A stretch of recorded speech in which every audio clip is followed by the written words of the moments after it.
Look what he brought me. Thanks, babe. Oh my God. What's the magnesimonimity? What's that? Yeah. Scrub? Mask, because you leave it on for a half hour. Oh my gosh. You guys, look. What? Peppermint face scrub. Face scrub. Look it. Keith brought me Lush. Thanks, babe. He seriously just walked in and plopped this in my lap.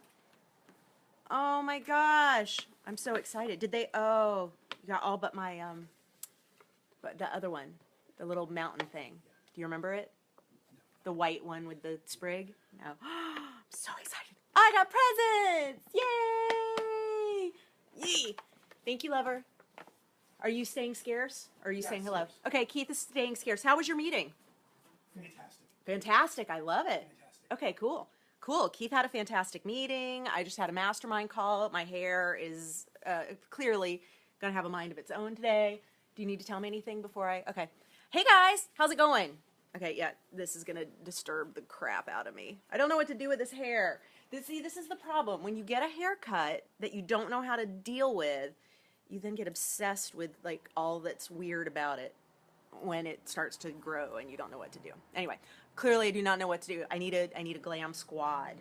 I need maybe 3 glam squads. How's it going, everybody? I know, I love Lush. Lush is amazing. They seriously way too close to the house.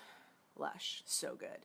Hello, and for those of you watching in replay, thank you for doing so, and continue to post any questions that you have here because I circle back around and see what kinds of questions y'all have had between the time that we were live and whenever you ask the question, because then I can come back and answer. Hello, Matthew. Good to see you.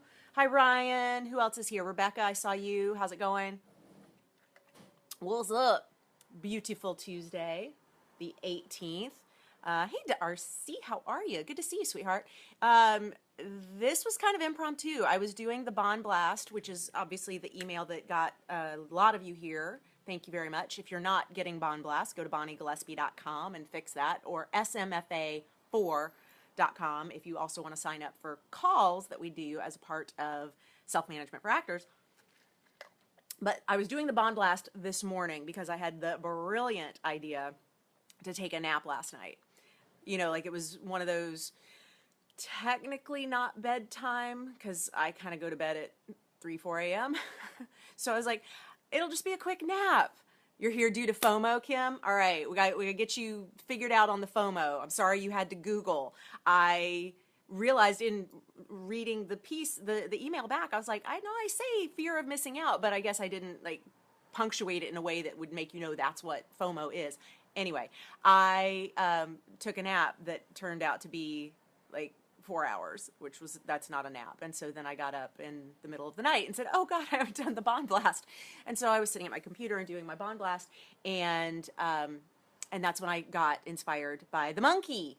Oh my gosh, the monkey. Y'all, did you watch the video? Did you go over to my blog post on BonnieGillespie.com and watch the video? Seriously awesome. I love it. I've always loved that. Like since I first saw it years ago, it became a joke in our office back when I had office space. Yes, once upon a time I did not work from my sofa. I actually worked from an office. We were renting space in a casting facility called 310 Casting, which is no more, but we rented space there for a couple years and it was awesome. It was great just to be around all that casting that was going, because it's a commercial facility and commercial casting is crazy. Holy crap. Commercial casting is happening every couple of hours. And so, you know, I, on the other hand, am casting like 6 things a year, maybe. And so like this was crazy volume of like constant casting going on, which meant I never ran out of things to write about, to comment upon, because I was seeing a lot of energy in the waiting room and a lot of actors, a lot of casting directors, obviously session runners and all that. Well, anyway, we got to the point where this monkey video was such a part of our lives that my lead assistant at the time, Jen Losi, amazing. She would, but I call her Losi because we have so many Jens in our lives that every Jen gets last named. So anyway, Losi would sit there and she would do something. We would be in the middle of working. She's at her desk, I'm at my desk, and then suddenly I would see that she had reached over and had handed me a rock. And I'm like, oh, she's handing me a rock. Why is she handing me a rock? And there's like, oh, right, because I'm eating grapes. And so I'm handing her a grape. And it just became a joke. And oftentimes it was because she completed a task on the website or in the online store or whatever. And so we're like, yay, here's a grape for the rock. For those of you who have not seen the video, the idea of it, it's part of a TED Talk. And if you just Google capuchin monkey study, fairness study, TED Talk, you'll find it. I don't think you need to Google that many different words, but what I was realizing is that this is a really fantastic example of FOMO, that fear of missing out. It shows me that this place in our brain that gets activated when we fear that somebody else is getting something that we are not, that someone else is experiencing something that we are not, is a primal thing. It's not something we can reason with. It's not logical because, of course, when you watch the study where one capuchin monkey is given cucumbers as a reward for doing a task with a rock, and they've been doing this with no problem, no issue, cucumber good, and then the monkey next to it starts receiving grapes instead of cucumbers.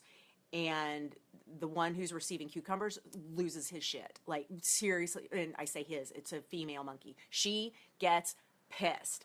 She's ready to cut a bitch. She's so mad. She's like throwing the cucumber back at the researcher. Like, it's not acceptable. No, this cucumber that was acceptable a minute ago is now not because she's getting grape. Why am I not getting grape? And so it's a study on fairness, which is fascinating. But it's also this thing that runs in our brain that says somebody else is getting something that I'm not getting, and that's not fair. There's an advantage. I'm missing out on something. This FOMO, fear of missing out, that is often used in marketing in major ways, and not just in marketing. It's our social media is built on FOMO. Oh my God. Like, oh, did you miss it? You weren't here for, there was someone who said in our Facebook group, I'm not going to get to make your Facebook Live. I'm so upset. And I'm like, you've got FOMO. Why would you be upset that you're not going to be here for the live thing when this gets recorded and stored at the page and you could just rewatch it? And it's like, no, I want to be there while everybody's there. There's this very primal instinct that we have that drives this. And so the reason I wanted to talk about it in today's Bond Blast is because I was watching a lot of Instagram Live this weekend, because I don't even follow that many people, but there were a lot of people putting up stuff on Instagram Live from Coachella. I am not a Coachella person. No, I'm 46. I am not a Coachella person. And yes, you could point to 50-year-olds who were there and tell me I need to get over myself and thinking that it's an age thing. Fine. Whatever age I am, I'm not a Coachella person. It's not my thing. It's not at all my thing.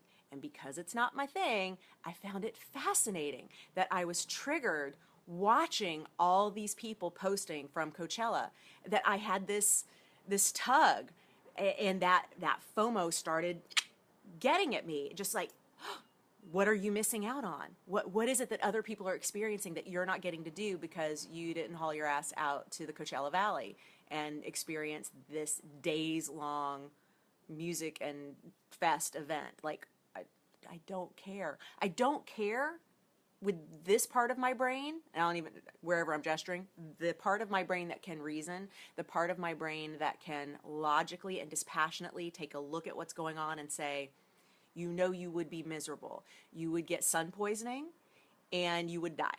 You would be exhausted. You would be overwhelmed. That amount of energy is just too much, even for extrovert like you. It's like, no. Not the way you like to enjoy music, not the way you like to enjoy people. Like, there's just zero of Coachella that is my speed. Yet I found myself going, oh, like I would be a different person if I went. And that's the thing that FOMO really triggers, especially if we look at it from a marketing perspective. And so this got me thinking back to that whole selling to the pain, which we talked about last month.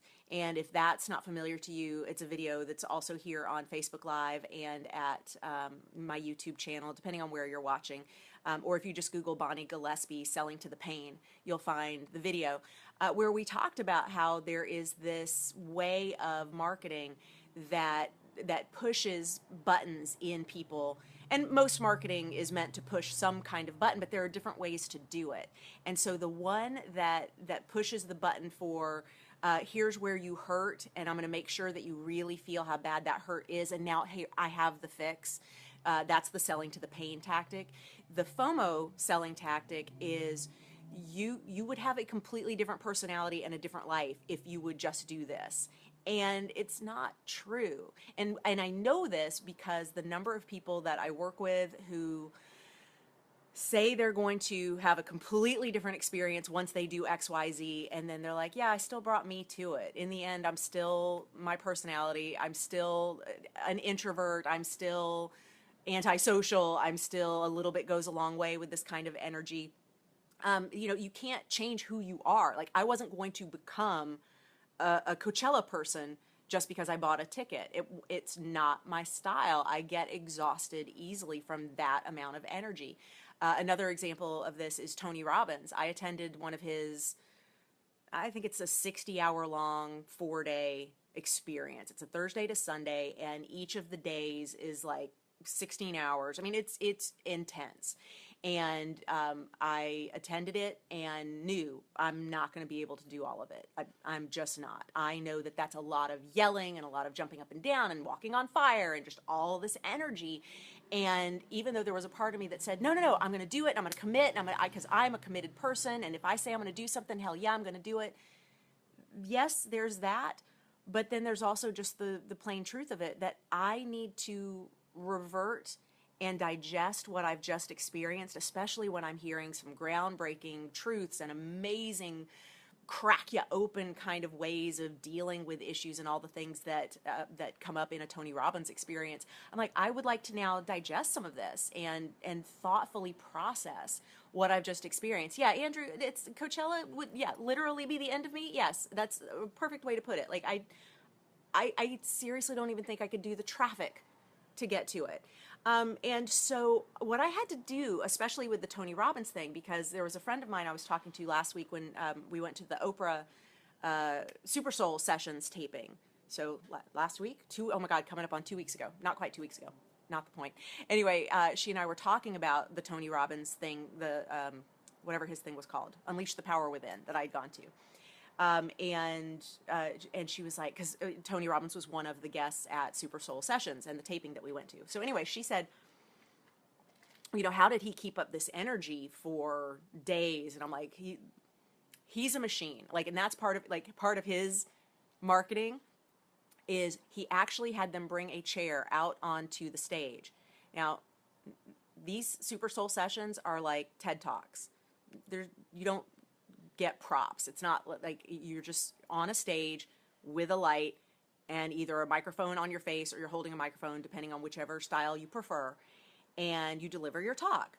And there's a little countdown box with a timer so they can see from the stage like how much time they have left to give their talk. Some people would ask for some kind of difference here or there, but for the most part, that's how they are. This is the second taping that I've been to in 2 years, and it's very standard. And when you watch them on Oprah's website, you could see there's a formula to it. Tony Robbins had them put a chair out on the stage, and he was on for 2 hours straight, which nobody else was given that kind of time. It's like a TED Talk. Everybody's given like 20, 25 minutes, and his was much longer. I noticed at one point he never sat in that chair.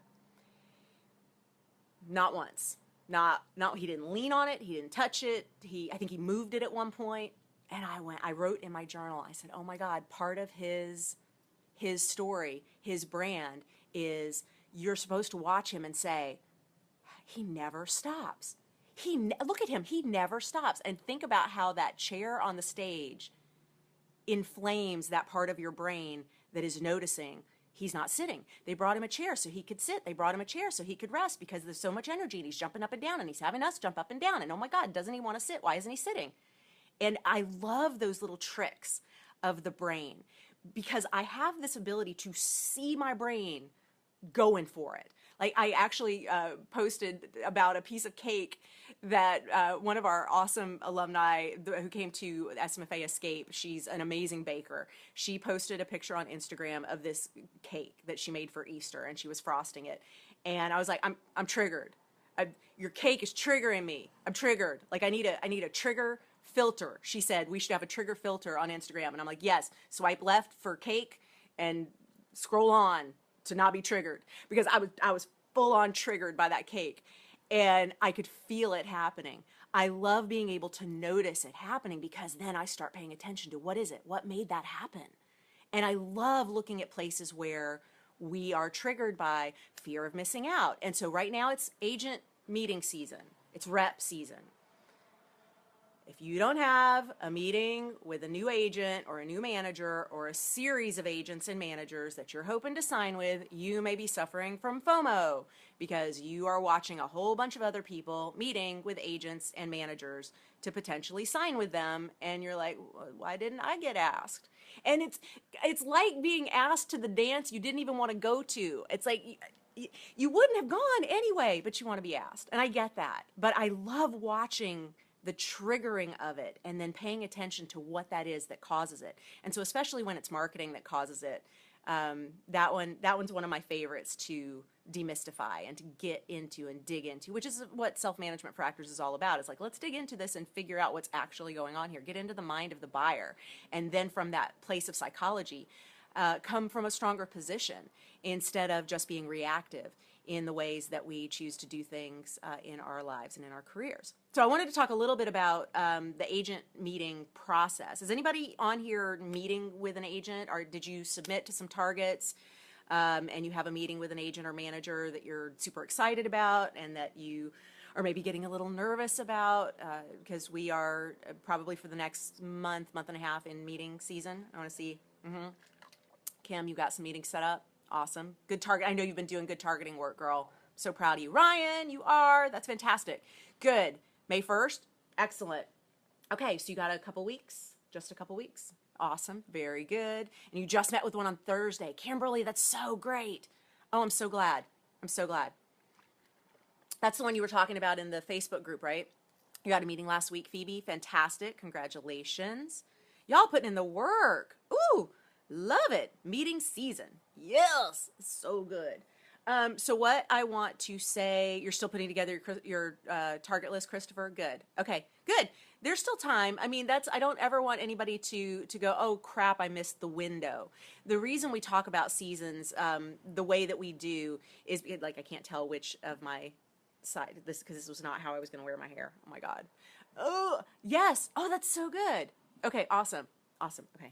Now I'm completely obsessed with all that is wrong with my hair. Tommy, you're compiling your target list? Good, very good. All right, we're going to see if my hair will calm down a little bit now. Ditto on the target list. Good, Laura, good work. Okay, so the idea behind the timing of it all is we've just had pilot season.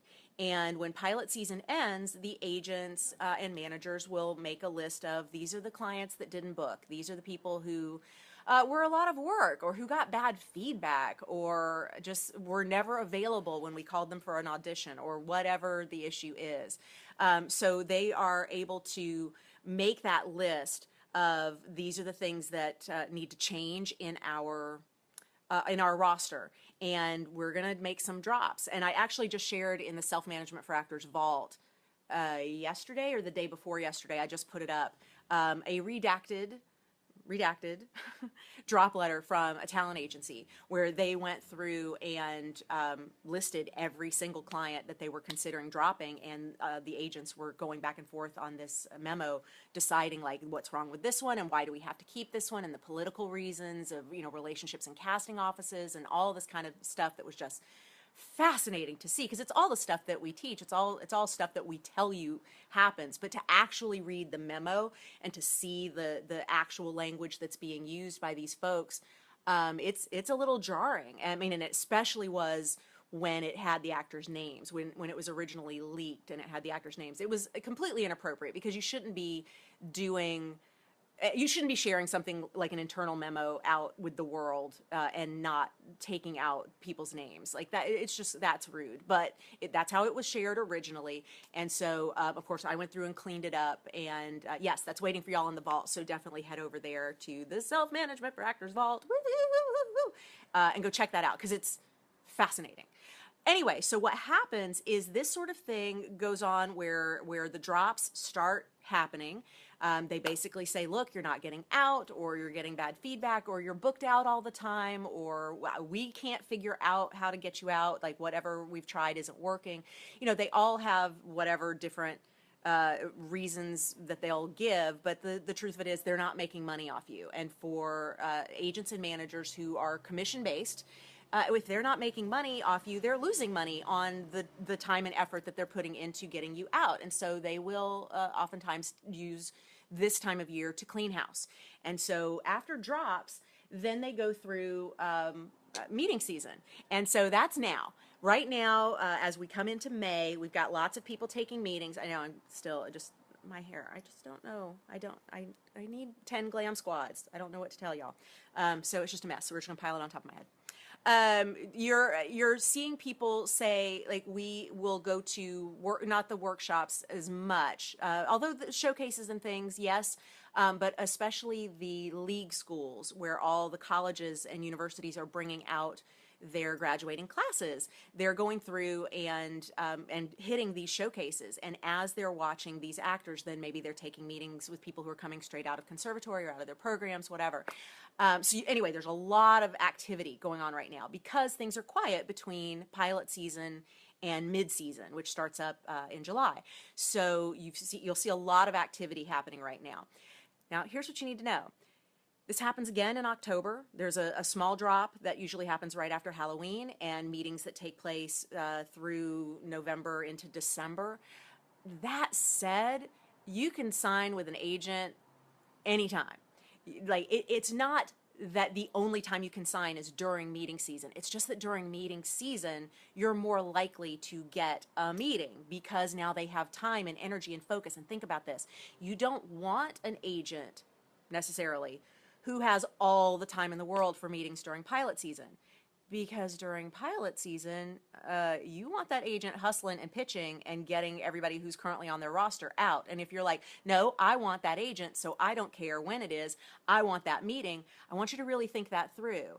Because when actors don't have the agent, and they're so excited that they can get in front of that agent during pilot season at a showcase or workshop facility or a networking event, and I'm like, I get that we do still have to operate our lives. We do still have to be out there and connecting with one another in this relationship business, absolutely.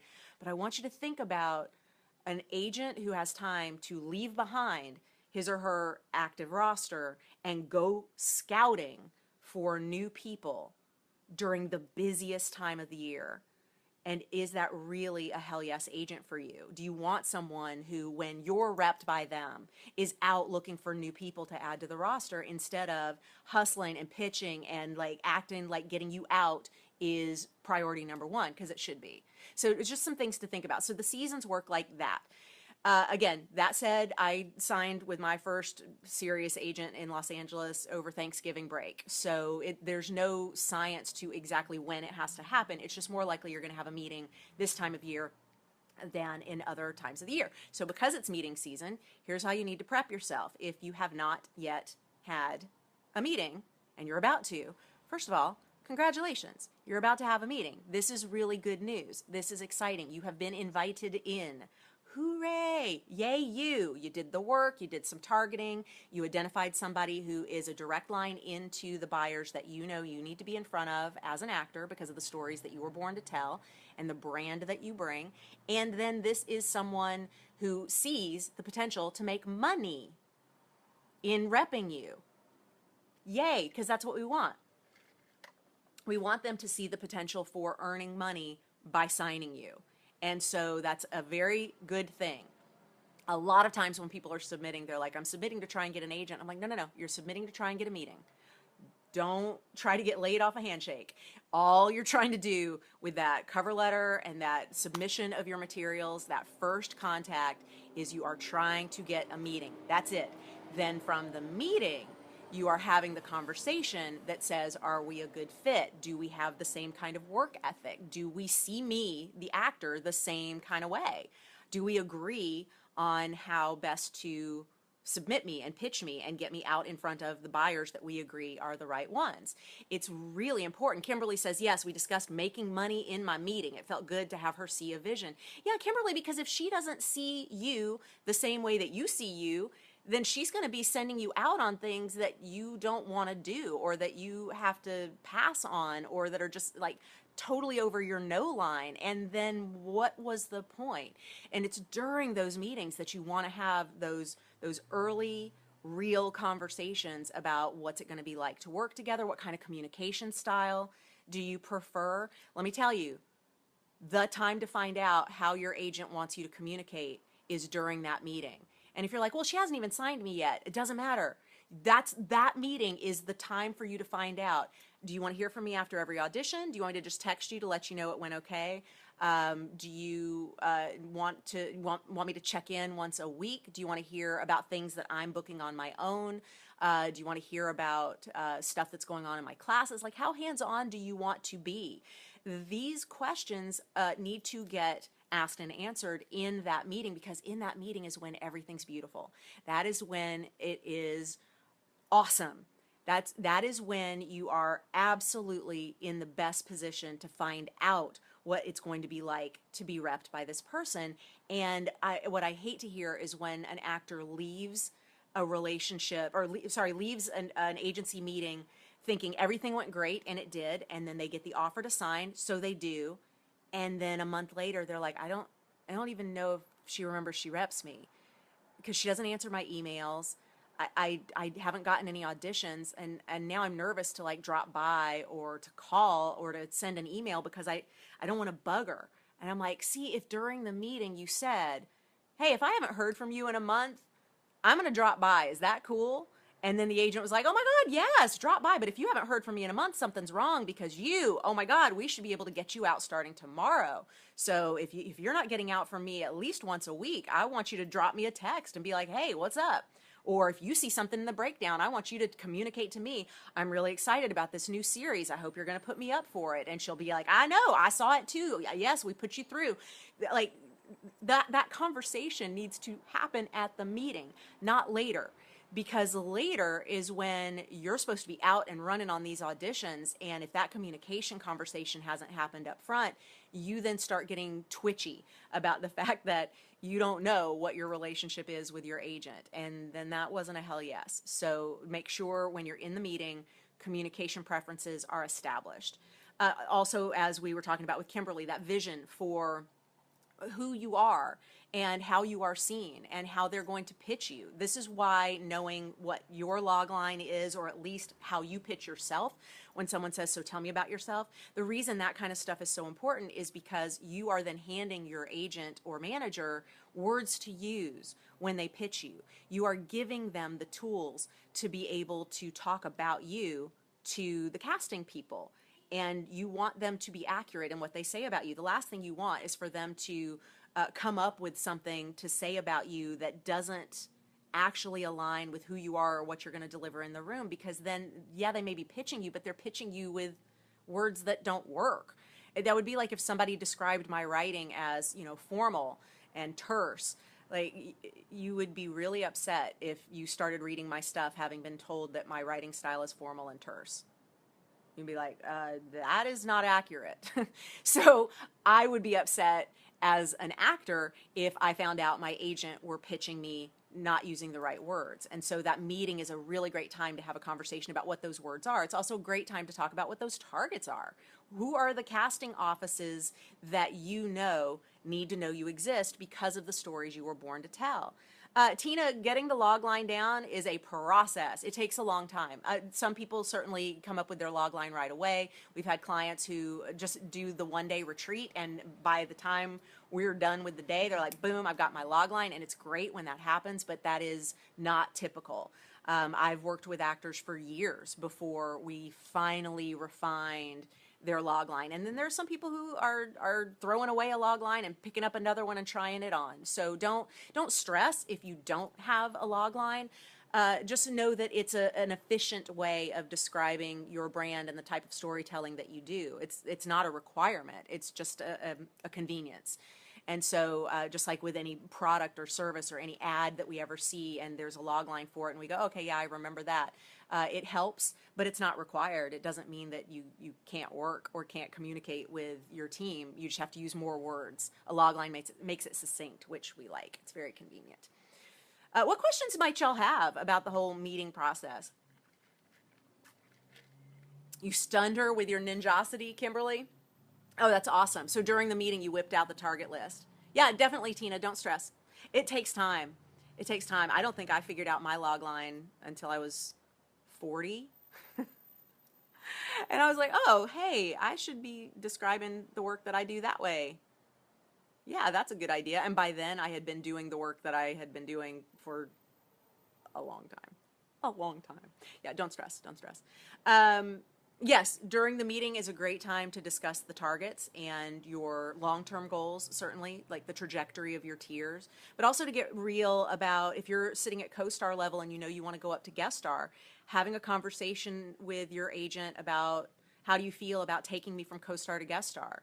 Are you okay with the day that I am ready to stop taking co-stars?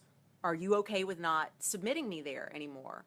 And the reason that that's so valuable is because if your agent is like, no, you're going to take every job you can, I don't care what the level is, you need to know that maybe that's not the best fit if you've got your eyes on guest star, and you know to get guest stars you have to start saying no to co-stars at some point. So you need rep that agrees, you know, and your rep may just say, no, I want you to have 5 more co-stars before we start saying no to them. But you also may have a rep that's like, no, we do co-stars, you're going to do co-stars. You're going to say yes to everything. And then you have to decide where that feels for you. Kimberly, my question is, if there are no red flags and you feel good about this meeting, but it's your only one, do you sign? So I like to look at this as like college, and it's perfect that it's this time of year too, because, you know, people are making their final decisions about what colleges to go to in the fall. You have your dream school, and then you've got a couple of other schools that you're interested in, and then you got your safety school. And so as long as this agent is somewhere in there and you're not going to be like, oh crap, I had to live at home and go to community college or, you know, take online school. No shade to the people who choose that. I'm saying if you were looking at Harvard, you may be disappointed, you know, when you're like, oh crap, DeVry. So I just want you to know how you feel about it and where this agency fits within that realm before you're offered the opportunity. And then if you're like, well, I only took one meeting, that's like I only visited one college, but it was a college where you walked around on that campus and went, yes, man, this feels good. This feels like home. I'm okay here. I can absolutely grow and develop here. I'm going to be okay saying yes to this, and I'm happy with the degree I'm going to get. Then you don't need to do campus visits elsewhere. But you know in your gut. And if you're like, I won't be sure unless I meet with other agents, then hopefully you had that conversation with that agent when y'all sat down together and said, I would like to take a few more meetings during meeting season before I make my decision, but I will definitely have my decision made before May is over. You know, then at least you're communicating fully. Ryan, repped commercially, worried that the agent you're meeting with will want to rep you across the board. They may. They may, Ryan. For people who aren't familiar with the vocabulary on this, across the board is, oh, and that reminds me. Y'all have been so awesome. You've been giving me a list of things that you want me to cover for people, and vocabulary is one of them. And, you know, I'm going to put, across the board, I shouldn't have to put on here because that's not ninja vocabulary, but it's still something that I want to make sure is on the list. Anyway, I got a nice long list of all the things that I have to create a new product for, or it's not even product, free stuff. But anyway, well, free is still a product. Okay, point is, across the board is they want to rep you both commercially and theatrically. And so that means that they would like to send you out on episodic television and feature films and things where you're able to work on scripted projects, episodic television, maybe studio indies, yes, possibly pilots, like all that. And then commercial is sometimes a completely separate department, division, sometimes even a separate agency. A lot of times, though, you'll be in a situation where you're repped commercially and you're happy where you're repped commercially, but you're about to take a meeting where you're going to find that for them to take you theatrically, they want to also rep you commercially. And with good reason. commercials where you're going to make money first, especially if you're a good commercial type and they see dollar signs right away. They know that without a lot of ramp up, they can start getting you in rooms for commercial auditions, and you're probably going to book faster commercially than you are theatrically, because theatrically is a development process. It takes time. It takes those relationships, which is why, I'm all about starting building those relationships early on. So what you want to be careful of is if you're already with one of the bigs commercially, and you know who they are. Like if you're with one of those agencies that everybody's like, oh, hell yeah, they get everybody out on all the commercials. Every Super Bowl ad has somebody repped at one of these places. You're not going to want to leave them.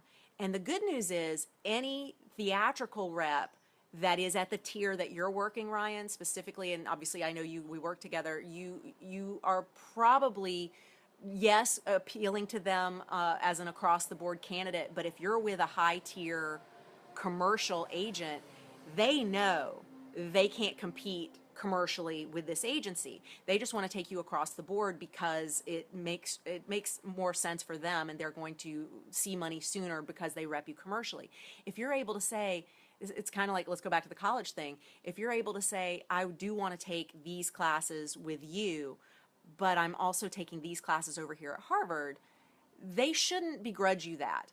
They should be able to say, then you take these classes here that help you with your core, the ones that are your prerequisites, and the fact that you're able to take those specialty classes over at Harvard, good for you, and we support that because they understand where they are in the hierarchy of the agencies. If, however, you're not with one of the bigs commercially, you need to consider saying yes to going across the board in order to get that theatrical rep, because that theatrical representation is what you're seeking, and that's the work that you really want to do, and you've already done all the homework to know that this is a good target for you, and you absolutely can get into the theatrical offices that are most meaningful to you and the kinds of stories you were born to tell with this agency, and you're feeling hell yes about them, and all you have to do is be willing to also bring them your commercial work. If you're not with one of the bigs commercially, you got to be ready to make that move. And yes, it's a step down potentially from where you are currently repped commercially, but because it's a step up from where you are currently theatrically, you got to look at the big picture. So it's a little private coaching territory, but I know you and we've worked together, so I can give you a little more information on that, and hopefully I answered in a general enough way that helps everybody with similar questions. But yes, incredibly typical to be asked to go across the board. So yeah, you have to be prepared for that. You have to be prepared for all the things that may come up in an agent meeting, such as, I'm union and they want me to work off the card, or they keep saying there's a ton of non-union things, so they want me to work FICOR. How do I feel about that? Y'all know I coach you to always set your no line and really be clear on your no line. And that's when it comes to nudity. If you're a vegetarian, doing commercials for meat. If you're a non-smoker and if you're anti-smoking, you won't be in a project where you have to smoke. If you are anti-fur, like it's political no lines, but it's also just personal comfort level no lines. And that gets into things like, I won't work off the card. I worked hard to get my SAG-AFTRA membership, and I'm not going to do FICOR. And if they say, but there's so much non-union work, there's always going to be so much non-union work. And good news, there's tons of people who will take the non-union work. I am moving up to the next tier, which does not include non-union work for me and my trajectory and where I'm headed. Again, no shade on the people who are working non-union. I am here. And being clear in who you are and what you're willing to say yes and no to is going to make a huge difference in your ability to sign with the right rep. And again, these are conversations that you need to have during that meeting. Having that established set of criteria for what work you will and won't take is helpful for them, because then that sets the tone for, oh no, we don't submit Ryan on this kind of project because we already know that he won't do that. Whatever the issue is. And that's my alarm to tell me I have a mastermind group coming. I'm going to hit snooze, one snooze, and then that's all I can give y'all, because then I got to go. I got to get ready, because right now I'm between mastermind groups. Today is a busy mastermind day, which is why it was kind of crazy for me to schedule a Facebook Live, but I wanted to chat with y'all. Oh, good, Natasha. I just saw the tail end of that, but I'm glad. Rosalie, if you freelance and one agency asks you to sign, do you wait to sign before informing other freelance agents you are signing? If you freelance and one agency you're freelancing with, I guess, wants you to sign, do you wait to sign before informing other freelance agents you're signing?